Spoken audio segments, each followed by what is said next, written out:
అదేంటి రావట్లేదు, కనెక్టింగ్ అని వస్తుంది. పోన్లే, నాకు రాకపోతే రాపోయింది, మీకు వస్తుందేమో నేను టెన్షన్ పడ్డాను తెలుసా. మీకు కూడా రావట్లేదు.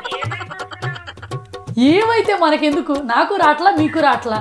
మీరు ఓ పని చేయండి, మన చుట్టుపక్కల ఉన్న సొసైటీలో మిగతా పీపుల్ దగ్గర కూడా వాట్సాప్ వస్తుందో లేదో కనుక్కోండి. రావటం లేదనుకో నాకు వచ్చిన ఆనందమే మీకు కూడా వస్తుంది, వస్తుందనుకో నాకు తెలియదు. అందుకని మీరు ఆ పని మీద ఉండండి. పండగ చేసుకోండి. ఇంత సాటిస్ఫైడ్ జాను, మీకు రాలేదు బాగానే ఉంది, పక్కన వాళ్ళకి రాకపోతే ఆనందం ఏంటి నీలో? ఊరుకో జాను, ఇక్కడ మనకు రాకపోతే ఏంటి అనేది మనం ఫీల్ అవ్వకూడదు. పక్కన వాడికి రావటం లేదన్న ఆనందం మన చాలా హ్యాపీ చేస్తుంది తెలుసా. మనకు రావట్లేదన్న బాధ కూడా బాగొట్టేస్తుంది. అందుకని ఇక్కడ పాయింట్ అది కాదు. కానీ ఇప్పుడు ఈ వాట్సాప్ లేకపోతే మనం ఎట్ట బతుకుతాం? ఎన్ని రోజులు రాదంటావు? ఒక 2-3 రోజులు రాలేదనుకో, ఈలోపు ఎవరైనా ఏమైనా పార్టీలు చేసేసుకుంటే ఎట్టా? వాళ్ళ స్టేటస్లు ఎలా చూడాలి నేను? అయ్యి బాబోయ్